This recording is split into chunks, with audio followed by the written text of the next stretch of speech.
Good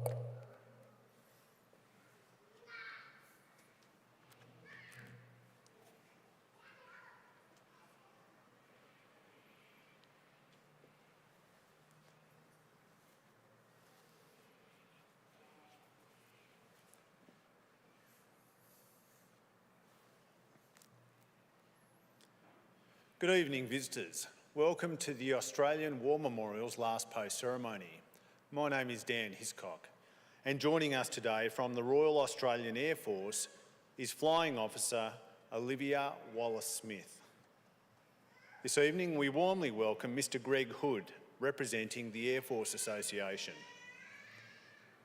As always, we welcome the veterans who have served, those still serving, and the families that love and support them. The live stream of this ceremony is made possible by the Returned and Services League of Australia and the RSL and Service Clubs Association. We welcome members who are watching the broadcast of this ceremony across Australia. During this evening's ceremony, wreaths will be laid at the base of the Pool of Reflection by visitors to the memorial and students on behalf of Launceston Christian School from Riverside, Tasmania, and the Rowles family from Western Australia. If you're able, please stand and join in singing the National Anthem.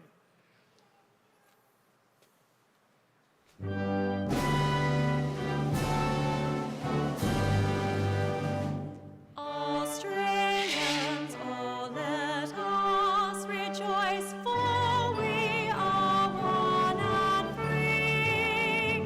We've golden soil and wealth for toil. Our home is got by sea. Our land abounds in nature's gifts of beauty, rich and rare. In history's page, let every stage advance Australia fair. In joyful strains, then let us sing, advance Australia fair.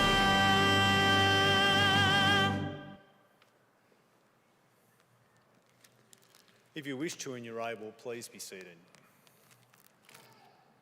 The Australian War Memorial was the vision of Charles Bean, Australia's First World War official historian.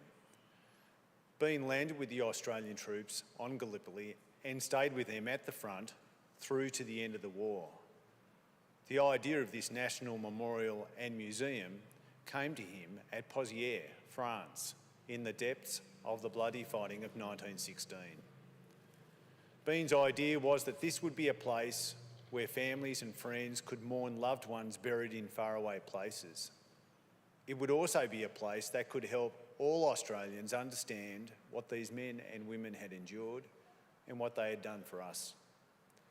Bean's vision, to which we remain true, is best expressed as inscribed in the entrance to the memorial's galleries. Here is their spirit, in the heart of the land they loved, and here we guard the record which they themselves made. Tonight we will read just one of the stories behind those on the Roll of Honour, which lists the names of more than 103,000 men and women who have given their lives for us in war and on operations for more than a century. But first we present a lament, Flowers of the Forest. Wreaths or floral tributes will now be laid at the base of the Pool of Reflection.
Today, we remember and pay tribute to Flying Officer John Powell Bird.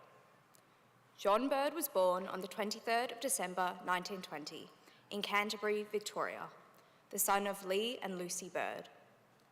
By the time of the Second World War, Bird was working as an accountant with J. Bird and Son. On the 31st of January 1942, 21-year-old John Bird enlisted in the Royal Australian Air Force. After initial training, he began specialising as an air observer, attending Air Observers School in Cootamundra, Bombing and Gunnery School in West Sale, and Air Navigation School in Parkes. Having received his Air Observer's badge on the 17th of September 1942, Bird was granted a commission in October, and in November he embarked for overseas service. As part of the Empire Air Training Scheme, he was one of almost 27,500 RAF pilots, navigators, wireless operators, air gunners, and flight engineers who, throughout the course of the war, joined Royal Air Force squadrons or Australian squadrons based in Britain. Arriving in the United Kingdom mid-November, Bird continued training. In late April 1943, he was transferred to No. 27 Operational Training Unit. Based at RAF Litchfield, this unit trained night bomber crews. Part of Bomber Command, many of the aircrew who trained were from Australia. Most went on to serve with the No. 460 Squadron, Royal Australian Air Force. Such was the case for Flying Officer John Bird, who soon joined his countrymen in No. 460 Squadron, based at RAF Binbrook in Lincolnshire. No. 460 Squadron flew the most sorties of any Australian bomber squadron. It is credited with dropping more bomb tonnage than any squadron in Bomber Command, and suffered the greatest number of casualties of any Australian squadron. While just 2% of Australian enlistments during the Second World War flew with Bomber Command, they accounted for almost 20% of Australian personnel killed in action. The bulk of the squadron's operations were flown as part of the strategic bombing offensive against Germany. Such was the case on the night of the 24th of March 1944, when 180 aircraft from squadron numbers 460, 463, 466 and 467 were involved in a raid on Berlin. The group took the long Baltic route to its target, and nearly 150 aircraft from operational training units and conversion units made diversionary sweeps to confuse enemy fighter controllers. The flight plan, however, was disrupted by changed weather conditions. An exceptionally strong wind caused the pathfinders to overshoot the target and scattered the bomber stream over a wide area. Many aircraft blown off track approached the heavily gun-defended areas of Sylt, Flensburg and Kiel.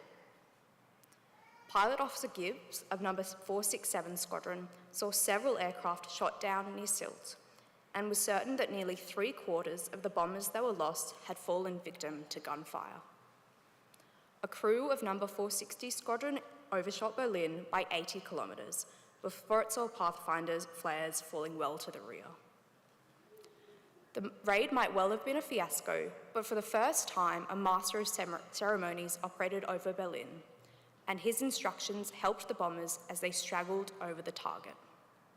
Almost 2,500 tonnes of bombs were dropped during the raid.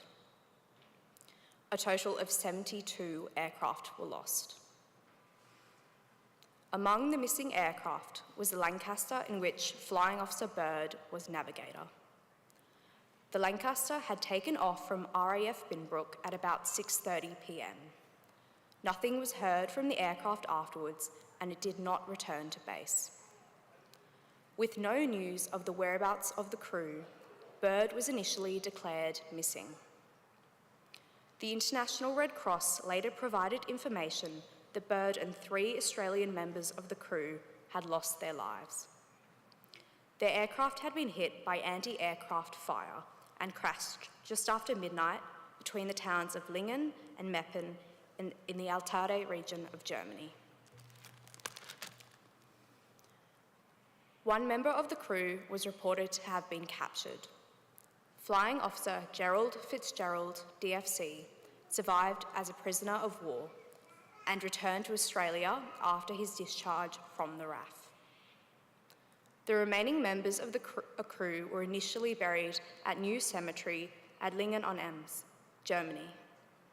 These were Flight Sergeant Alfred Craven, Warrant Officer Joseph Goodwin, Flight Lieutenant Alan McKinnon, Flight Sergeant John West, Sergeant George White, and Flying Officer John Powell Bird, who was 23 years old. His remains were later buried in Weiswald Forest War Ceremony, Kleve, Germany.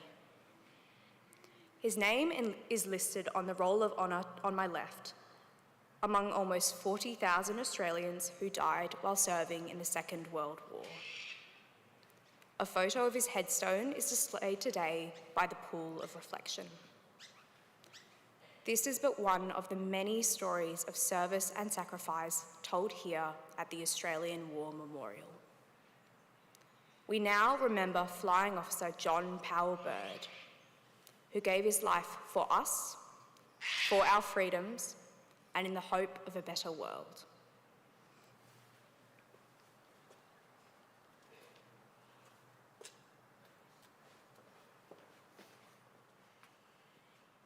Please stand for the reading of the Ode and sounding of the last post.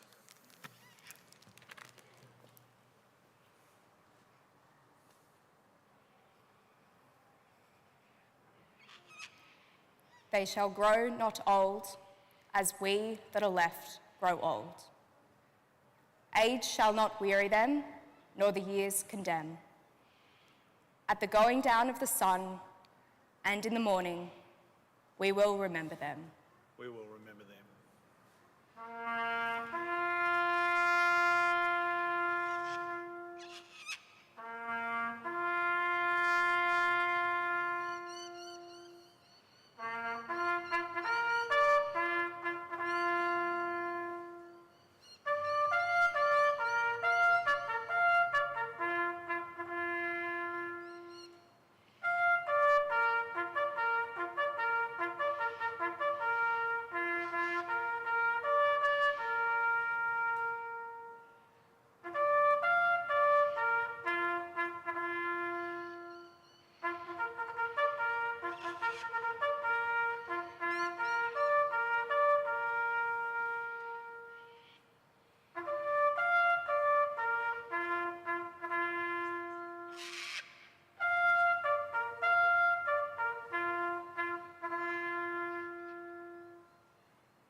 Lest we forget.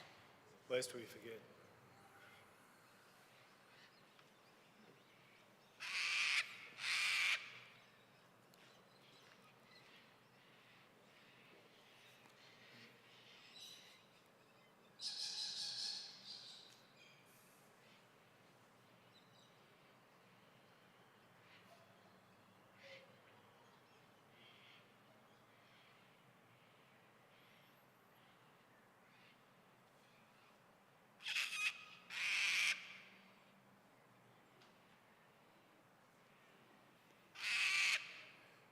We'll leave you this evening with the words of the memorial's founder, Charles Bean.